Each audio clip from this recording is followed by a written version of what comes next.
And hello YouTube, this is Thomas Judge back once again with another instalment of my ongoing weekly series, Valiant till the last. Getting close to a year now of doing this once a week. So as always with so many things in life, consistency is key. So, with no further ado, this week's episode is going to be looking at the Rye Deluxe Edition hardcover. Okay, first things first, this is a whale. This is by far the hardest to find, most expensive and most difficult to purchase Valiant Deluxe Edition that exists. Last time I checked, this was something like £600 or £700 on the secondary aftermarket. There is no hint of a reprint on the horizon. So here we have it, Rye Deluxe Edition. I'm very glad that I have this as a physical edition, and I didn't even pay much over cover. I think I paid maybe double cover price, that was about it, which given that it retails for about, or it sells for about 10 times cover price, I'm pretty happy with that. It's in great condition, absolutely mint condition. Let's just have a look at it as we normally do. So, great cover, love this Clayton Crane artwork. It's Rye Deluxe Edition 1. That's weird, it shouldn't really say 1 there. This is the entirety, or the majority of the 2014 series. There isn't really a Rye Deluxe Edition 2 in this format or in this way. There is, which we'll see in a couple of weeks' time, but I just don't think there was a need for them to have the 1 there. So we have the usual standard spine from this era, and then we have the standard back. Again, more Clayton Crane artwork and some blurbs about it here. Let's check out the inside flaps. Usual blurb in the front, creator blurb in the back. It is a Matt Kint story, so I expect it to be cerebral, slow in pace, and slightly confusing. As tends to be his hallmark. I don't mean that in a, that's not a dig, I'm not throwing shade at him. I just tend to find his stuff is sometimes a little bit too highbrow and a bit too intelligent for me. But here we are. So we have the critically acclaimed Rye. Some of my friends who have read this in the past have said this is one of their favourite Valiant stories. Again, we've got the usual kind of foil emboss. The cool thing about this is that it actually has, as well as the emboss, it has, can you see it here? Within the Rye, it has a further emboss within the emboss, which if you look at the actual cover, it has there. So the fact that it's done in this subtle way here is just, I mean, that is attention to detail. I love it. We've got a nice clean spine, so if you're going to have this raw on your shelf, that will look fine. That's all good. And then we've got a bare back there. Okay, cool. So Rye, what do I think, or what was I thinking when I went into this? Well, I was really hyped about this. I've heard so many good things about it, and I know very little about it. It has been foreshadowed in a lot of the stories and the Valiant hardcovers that I've read so far. Essentially, what I know and what I knew going into book 1 was that there was it's set in 4001 AD. It's set in the future where there's like this place called New Japan, which is in orbit, and Rye is some kind of like amazing badass that lives in this city, and the city is full of evil people. And then at the end of this story, the city has fallen to Earth, and Earth is like a derelict wasteland. And I just wanted to know what was going on. You can probably see here in the camera, there's a slight warping to some of the paper here. I don't know what this is. It's not moisture damage, but it's just, and it's slightly crinkly for some reason. But it's only for the first couple of pages, and then it's fine. So let's look at the story. The first arc is Welcome to New Japan. That's available as a trade paperback, first 4 issues. Then we have Battle for New Japan. That's a trade paperback of the next 4 issues. And then we have a story called The Orphan, which follows straight on, and that's the last 4 issues in this hardcover. That's issues 1 to 12. Oh, zoom in, zoom out. That's issues 1 to 12 in total. There are a further, I think, 3 or 4 issues, but we'll look at those next time in the next hardcover, because that's where they're collected.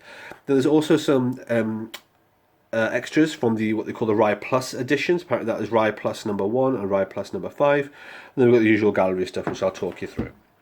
So, no further ado, jump in. Welcome to New Japan. Here are the 4 covers.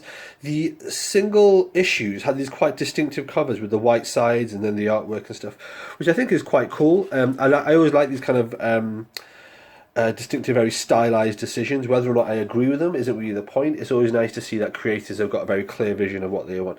And this thing here of having the image and having it exploding out of the panel into the white is clearly a very strong design choice, and I respect it. Getting into the artwork, Clayton Crane artwork throughout, which is just off the hook as ever. Clayton Crane has done some Spawn covers. He's done, I think he's done, I want to say some Top Cow Artifactiverse stuff.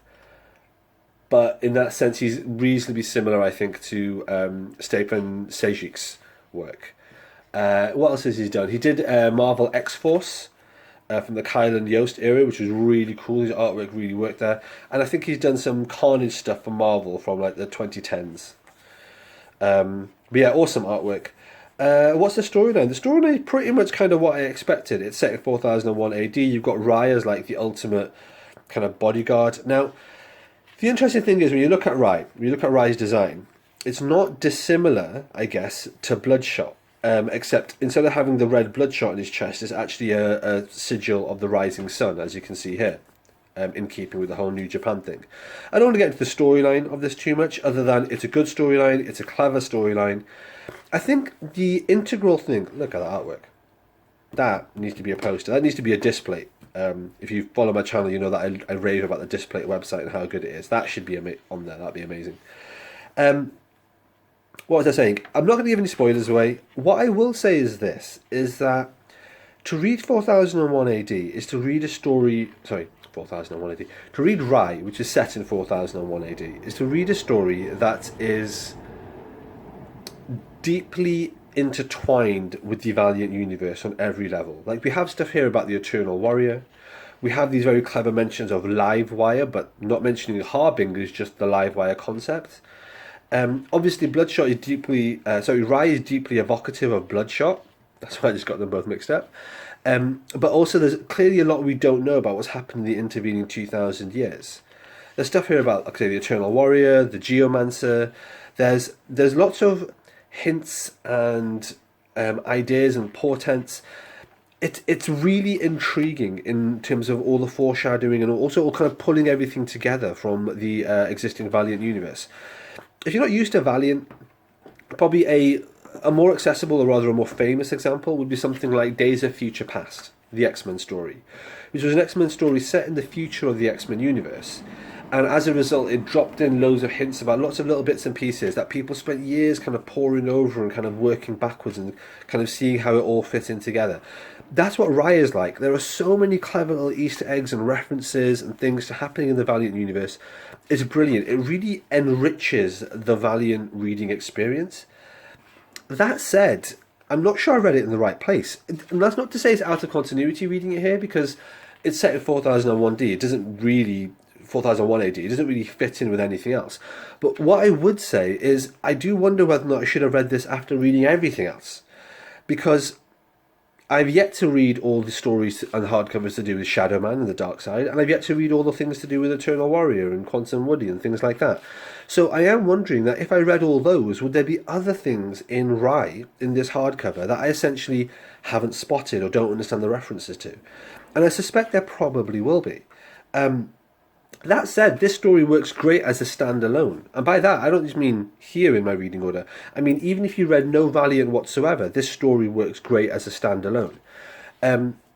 Which is kind of a real compliment to kind of how well constructed it is and how decent the story is, how decent the artwork is.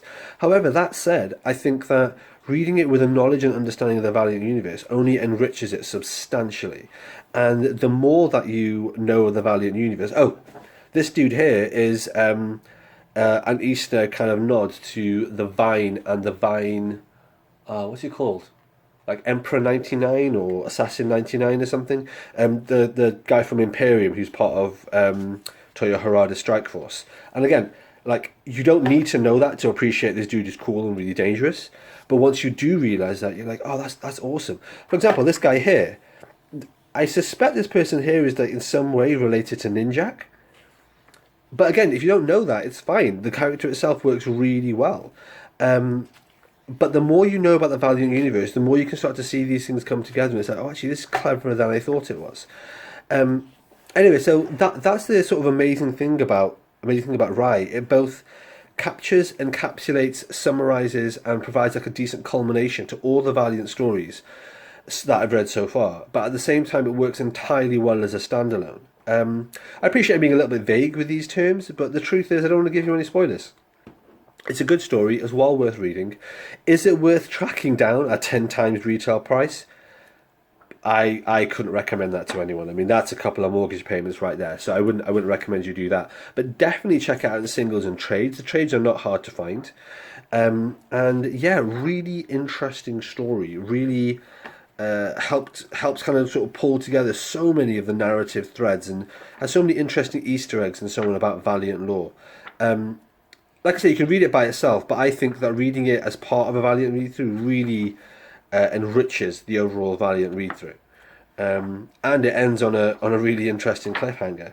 This is Gilad, Eternal Warrior, but again, you don't need to know that when you're reading this, but you can work it out quite explicitly. Yeah, amazing artwork, great story, and like I say, it's just a sort of a fantastic. I don't want to say love letter to the fan because it's not. It's a standalone story in and of itself, but it really rewards the Valiant reader and the Valiant universe. Here are the extra features from the Valiant Plus editions. These are okay. This is quite funny. It's basically like a film trailer for the Spylock film. Spylock being, I think, someone related to Ninja K in the 4001 AD universe. And then it has a review which essentially rips into it and says how terrible the film is, which is kind of funny. And then it just has a few other kind of short stories. Nothing mind-blowing, nothing essential, nothing you need to worry about too much. And then we just have the gallery, which has got some cool stuff from Matt Kint, just talking about his ideas and the genesis of some of these ideas. Some of the artwork is really good as well, obviously.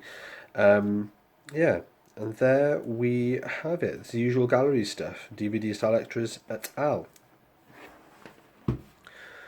Okay, that's my thinking on Rye. Like I say, I really enjoyed it. I enjoyed it more than I would have ever read it as a standalone because I've read Valiant, and it's always fun to spot all these wider Easter eggs and be like, oh, that's someone from the Vine, or oh, that's Doctor Silk, who's a baddie in Unity, and all that sort of stuff, which is always really cool. It's always really rewarding. But don't worry, if you haven't done that, if you haven't read all those, you can still read this as a one, and it's good.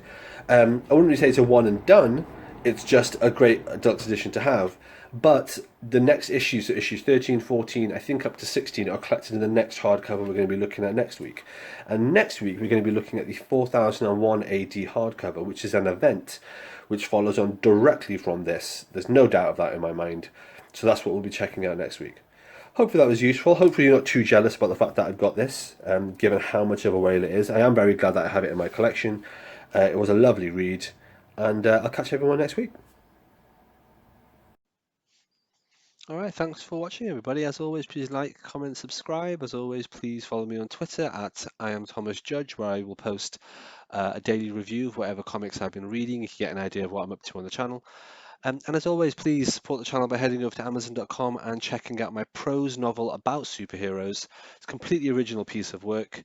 The first episode in it is called Arrivals, and the series as a whole is called No Gods or Kings. You can find an excerpt of that on my website, nogodsorkings.com. Until next time, everybody, stay classy.